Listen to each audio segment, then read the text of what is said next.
OTW lagi, gas lagi, gas lagi, gas lagi. Bab 2151 sampai bab 2152. Ketika masih mendengar ini, dia tersenyum ramah dan bertanya kepada Li Fugui, "Dermawan saya, jika tebakan saya benar, Anda seharusnya datang ke sini untuk mencari artefak magis, bukan?" Li Fugui juga tidak terkejut dengan hal ini. Mereka semua adalah orang-orang pintar. Tidak mungkin Marci tidak dapat menebak hal ini.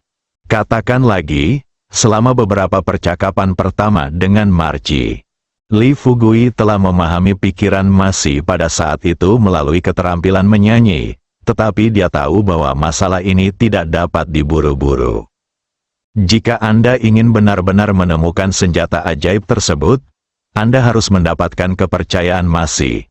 Di saat yang sama, dalam perjalanan untuk merebut senjata ajaib tersebut, Anda pasti akan mencari bantuan dari masyarakat kota Nanshan. Jadi, Li Fugui sama stabilnya dengan Gunung Tai. Pertama, dia dan bawahannya menyelesaikan krisis di kota Nanshan. Sekarang, masih memberitahu mereka tujuan datang ke kota Nanshan untuk menemukan senjata ajaib itu. Li Fugui tidak lagi menyembunyikannya, tetapi menghela nafas. "Tuan kota tua, sejujurnya, kali ini kami datang ke kota Nanshan, dan akhirnya yang utama alasannya adalah untuk menemukan senjata ajaib ini. Tentu saja, jangan salah. Paham, kami tidak mencari senjata ajaib ini untuk disimpan sendiri, tetapi untuk menyelamatkan orang." Di depan Li Fugui, dia buru-buru bertanya, "Tuan Li, apakah Anda bercanda? Dengan kekuatan Anda, siapa lagi di dunia ini yang dapat mengancam Anda? Saya pikir jika Anda berencana menyelamatkan orang, Anda hanya perlu terbang saja dan selamatkan pihak lain. Apakah kamu masih membutuhkan senjata ajaib?" Li Fugui tersenyum pahit. Dia berkata dengan sungguh-sungguh, "Anda masih belum tahu banyak tentang Tiongkok kami. Tiongkok adalah negeri yang luas dengan sumber daya yang melimpah. Berbagai teknik sihirnya belum pernah terjadi sebelumnya di negara lain di dunia. Tapi di negeri kita di Tiongkok, masih ada orang yang lebih kuat dariku. Sama seperti saat ini, alasan mendasar mengapa saya mencari senjata ajaib adalah karena saya tidak punya musuh. Sekarang, penduduk desa di desa itu disegel, dan mereka tidak tahu apakah mereka masih hidup atau mati. Untuk membuka segelnya, aku hanya bisa mencoba mengumpulkan 3 orang. Sihir besar senjata. Sebelum datang ke kota Nanshan, saya sudah menemukan senjata ajaib, dan yang sekarang terletak di Haijiao dianggap yang kedua." Begitu Li Fugui mengatakan ini, Miao Yu bertanya dengan tergesa-gesa, "Desa Anda sedang diserang. Disegel? Segel macam apa itu? Apakah ditutupi dengan penutup kaca besar seperti beberapa adegan film asing?" Li Fugui tersenyum dan berkata, "Haha, itu saja, tapi kaca ini. Penutupnya sangat keras. Bahkan serangan artileri terkuat pun tidak dapat menembusnya." Apa yang dikatakan Li Fugui mengejutkan Miao Yu dan Masi. Keduanya memandang Li Fugui dengan rasa ingin tahu. Aku terus berpikir dalam benakku, sihir macam apa yang bisa digunakan untuk mencapai hal ini. Terkejut, Masi bertanya ragu-ragu, "Dermawan saya, tahukah Anda berapa banyak orang yang disegel di desa kali ini?" Li Fugui menyembunyikan senyuman di wajahnya dan berkata dengan sungguh-sungguh, "Puluhan ribu orang." Dia hanya bisa menghela nafas. "Apa katamu, puluhan ribu orang? Apakah kamu yakin hanya satu desa yang disegel, masih bercokol di kota Nanshan? Setelah ratusan tahun pembangunan, kini hanya berpenduduk 30.000 hingga 50.000 orang." Dia tidak menyangka ada puluhan ribu orang di desa kecil tempat tinggal Li Fugui. Seberapa besar desa ini? Tentu, Marci tahu bahwa sekarang bukanlah waktu yang tepat untuk menjawab pertanyaan-pertanyaan ini. Saya melihat sedikit kesedihan dalam ekspresi Li Fugui. Masih berdiri dan berkata dengan serius kepada Li Fugui, "Dermawan saya, jangan khawatir. Meskipun saya tidak tahu lokasi spesifik Tanjung Laut, saya dapat membantu Anda memikirkan caranya." Li Fugui langsung tertarik. Dia segera berdiri dan berkata kepada Masi dengan ekspresi bersyukur, "Tuan Kota Tua, jika Anda dapat membantu saya menemukan lokasi spesifik Tanjung Laut kali ini, saya tidak akan banyak bicara lagi. Setidaknya, saya dapat membantu Anda menemukannya lagi." "Hidup 20 tahun lagi," Masi berkata sambil tersenyum, "Dermawan saya, ini tidak perlu. Hidup dan mati ditentukan oleh takdir melakukan hal seperti ini. Anda dapat memberikan bantuan kali ini untuk membantu kota Nanshan kami mengatasi wabah, dan pada saat yang sama memungkinkan kami untuk hidup harmonis dengan orang-orang di luar. Ini sudah merupakan bantuan besar bagi kota Nanshan kami. Bagaimana caranya? Bolehkah aku membiarkanmu? Maukah kamu membantuku memperpanjang hidupku?" Li Fugui melambaikan tangannya dan berkata sambil tersenyum, "Tuan Kota Tua, kamu terlalu khawatir. Setiap paku adalah paku keling, dan itu adalah paku keling. Saya menyelamatkan orang-orang di kota Nanshan, terus terang, itu saja. Untuk melakukan perbuatan baik untuk diriku sendiri. Adapun kamu membantuku menemukan senjata ajaib kali ini, kamu hanya membantuku." Li Fugui mengeluarkan sebotol cairan induk Black Spirit dan sebotol cairan spiritual dari tubuhnya. Sambil menyerahkannya kepada Marci, dia berkata kepadanya kata demi kata, "Tuan Kota Tua, tolong ambil sebotol minuman keras induk roh hitam dan sebotol cairan spiritual ini dulu.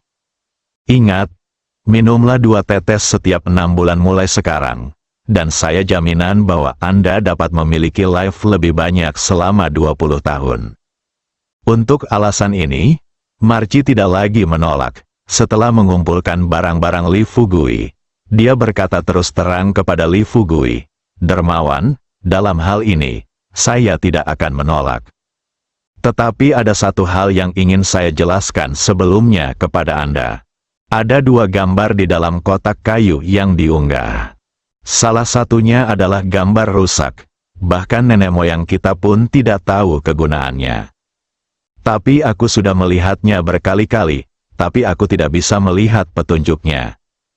Menurut legenda yang diturunkan dari nenek moyang kita, hanya naga sejati yang bisa melihat dengan jelas rute sebenarnya di peta. Pikirkan, karena kamu ingin mencari jalan, aku akan memberimu 2 gambar ini kali ini. Kamu dapat membawanya kembali ke negara, menemukan kaisar, dan meminta kaisar untuk membantumu." Li Fugui tersenyum dan berkata, "Tuan Kota Tua, jika ini masalahnya, saya akan sangat berterima kasih." Setelah salam sederhana, Marci mengeluarkan kotak kayu itu dari kompartemen tersembunyi di kamarnya. Setelah dengan lembut menyeka debu yang jatuh di kotak kayu itu, Marci dengan hati-hati membuka kotak kayu itu. Li Fugui berjalan mendekat. Kemudian mereka melihat karakter Cina besar, Zeng, terukir di kotak kayu, dan di bawahnya terukir sebuah kapal harta karun. Setelah Marci membuka kotak kayu itu, ada 2 gulungan di dalamnya. Panjang kedua gulungan itu kurang dari 20 cm, dan diameter gulungan itu kurang dari 3 cm. Maxi mengeluarkan gulungan di sebelah kiri terlebih dahulu, menyerahkannya kepada Li Fugui dan berkata dengan serius, "Dermawan, silakan lihat dulu, ini adalah gambar sisa yang baru saja saya ceritakan. Selain itu, Anda dapat mengkliknya dengan ringan. Jika dibuka, kedua gambar ini sudah disimpan hampir 1000 tahun. Jika tidak hati-hati, akan rusak." Li Fugui mengangguk setuju dengan serius, dengan lembut meletakkan gulungan itu di atas meja, dan kemudian membukanya sedikit demi sedikit. Ketika dia melihat isi gulungan itu, dia menggabungkan sisa gambar yang dia ambil dari penyu yang menelan dan menyatukan kedua gambar itu dalam pikirannya. Ketika peta lengkap muncul di pikiran Anda, Li Fugui tertegun sejenak. Dia tidak pernah mengharapkan hal itu. The Abyss of the Earth sebenarnya berada di tanah Tiongkok tempat ia tinggal selama lebih dari 20 tahun. Dan jaraknya kurang dari 500 km dari kota Jiangnan mereka. Tetapi, bersemangat untuk bersemangat, Li Fugui mengerti bahwa dia tidak perlu khawatir untuk pergi ke jurang bumi. Hal terpenting saat ini adalah segera mendapatkan 1000 palladium darah naga yang tersembunyi di sudut laut. Sambil berpikir seperti ini, Li Fugui mengingat isi gambar itu, lalu dengan lembut menutup gulungan itu, menyerahkannya kepada Masi dan berkata sambil tersenyum, "Tuan Kota Tua, kedua gulungan ini, untukmu dan Kota Nanshan, pemiliknya, ini sangat penting. Saya tidak bisa mengambil cinta orang-orang. Karena Anda dapat menunjukkannya kepada saya hari ini, itu adalah kehormatan terbesar saya. Jangan khawatir, saya akan mengembalikannya kepada Zhao setelah saya selesai membacanya kepada Anda untuk keamanan Anda selanjutnya." Li Fugui dengan lembut meletakkan sisa gambar di dalam kotak kayu. Mendengar ini, Marci mau tidak mau bertanya, "Adik, jika kamu tidak membawa kedua gambar ini, bagaimana kamu bisa mengingat rute di peta?"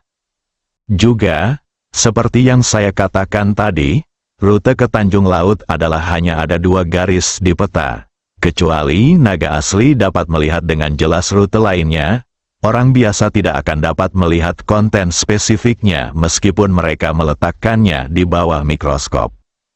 Li Fugui tampak untuk memiliki ekspresi serius di wajahnya. Dengan senyum santai, dia berkata dengan tenang, "Tidak apa-apa, jika Anda dapat melihat konten di atas, Anda akan mengetahuinya setelah membukanya." Setelah meninggalkan kata-kata ini, Li Fugui dengan lembut mengambil peta navigasi dari kotak kayu. Dia keluar dan perlahan meletakkan gambar itu di atas meja seperti sebelumnya. Ketika dia membuka gulungan itu sedikit demi sedikit, dia melihat seperti yang dikatakan Marci, tidak ada apapun kecuali 2 garis hitam. Setelah melihat pemandangan ini, Marci berkata dengan serius, "Coba lihat, izinkan saya memberitahu Anda, kecuali 2 garis hitam, tidak ada pola lain di dalamnya. Saya telah membukanya berkali-kali sebelumnya, tetapi setiap kali, tampilannya sama seperti yang saya lihat hal yang sama kali ini. Saya pikir nenek moyang saya tidak akan berbohong." Ketika Marci mengatakan ini, Li Fugui dengan lembut mengambil gulungan itu dan menuju ke pintu. Di malam hari, cahaya bulan menyinari gambar. Pada saat ini, tubuh Li Fugui tiba-tiba memancarkan cahaya keemasan, dan kemudian, cahaya keemasan itu berkumpul menjadi naga emas. Naga emas mengelilingi gambar itu. Setelah beberapa saat, dia tiba-tiba memasuki gambar itu. Pada gambar itu, garis-garis emas muncul dalam sekejap mata. Setelah melihat pemandangan ini, Maxi benar-benar terpana. Bibirnya sedikit bergetar, dan dia terus bergumam dengan suara rendah, "Naga sejati, aku tidak menyangka dermawanmu ternyata adalah naga sungguhan." Faktanya, Li Fugui juga cukup terkejut dengan ini. Ia juga tidak menyangka akan membuat isi gambar itu muncul. Ingatlah rute pada gambar. Li Fugui berbalik, menutup gulungan itu, dan berkata terus terang kepada Masi, "Tuan Kota Tua, saya bukan naga sungguhan. Apa yang terjadi hari ini murni kecelakaan." Masi dengan cepat melambaikan tangannya dan berkata dengan tegas, "Tidak. Ini jelas bukan kecelakaan ya Tuhan. Aku tidak menyangka, adik, kamu sebenarnya." Di akhir kalimat, Marci tiba-tiba berhenti. Li Fugui tersenyum dan tidak berkata apa-apa, menatap Marci dengan hati-hati. Melalui mata Li Fugui, Masi secara alami mengetahui apa yang dipikirkan Li Fugui. Pernyataan seperti itu, begitu tersiar kabar, Hal itu mungkin menyebabkan kematian Li Fugui. Berpikir seperti ini, Li Fugui baru saja berbicara dan berkata kepada Marci sambil tersenyum, "Tuan Kota Tua, saya harap Anda tidak menyebarkan berita tentang apa yang terjadi di sini hari ini."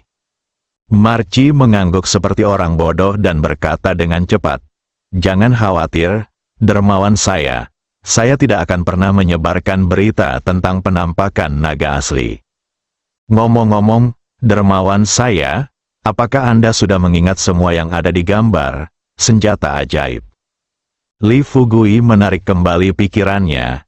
Dia tersenyum dan berkata, "Saya sudah hafal semua yang ada di gambar. Tapi ada satu hal lagi. Kali ini saya akan pergi ke Tanjung Laut. Jika memungkinkan, saya harap Anda dapat mengirim beberapa kota Nanshan yang pandai air. Ayo bersamaku, prajurit." Masih mendengarkan, dia buru-buru mengangguk dan berkata, tentu saja, selama dermawan Anda memiliki kebutuhan seperti itu. Apalagi beberapa, bahkan lusinan, saya dapat membantu Anda mengaturnya."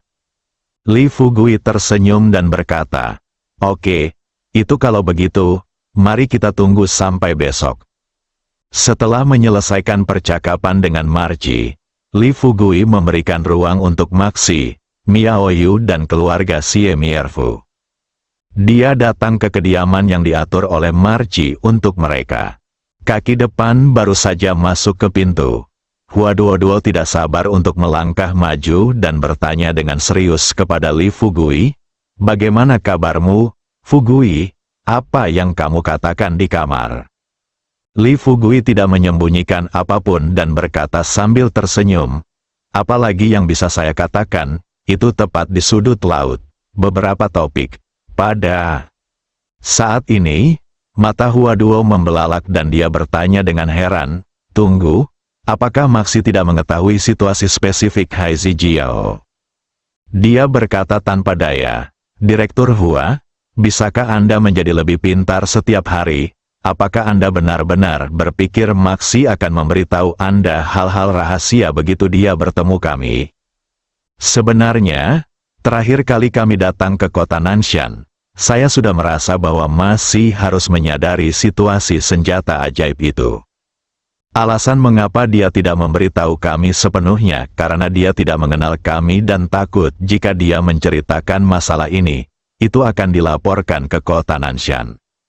Tetapi sekarang berbeda, kami tidak hanya membantu mereka mencegah penyebaran wabah, tetapi juga membantu keluarga mereka bersatu kembali dan membawa perdamaian ke kota Nanshan setidaknya selama beberapa dekade. Menyembunyikan sesuatu tentang senjata ajaib dari kami." Setelah Li Fugui selesai berbicara, Chang Qiong tampak sedikit bersemangat dan bertanya, "Jadi, kita bisa pergi ke sudut laut untuk mengambil senjata ajaib itu kembali?" Li Fugui menggelengkan kepalanya saat ini, menghilangkan senyuman di wajahnya, dan berkata dengan serius, "Itu tidak semudah itu. Meskipun senjata ajaib itu ada di sudut laut, menurut Maxi, ia dilindungi oleh binatang spiritual. Dan binatang spiritual ini dikatakan sebagai paus hantu." Ekspresi kegembiraan di wajah Qiang Qiong menghilang tanpa jejak dalam sekejap. Dia duduk di kursi di sebelahnya, sedikit mengernyit, dan berkata kepada Li Fugui tanpa daya, "Saudaraku, jika yang kita hadapi benar-benar paus hantu, haha, senjata ajaib ini mungkin di luar jangkauan." Bersambung.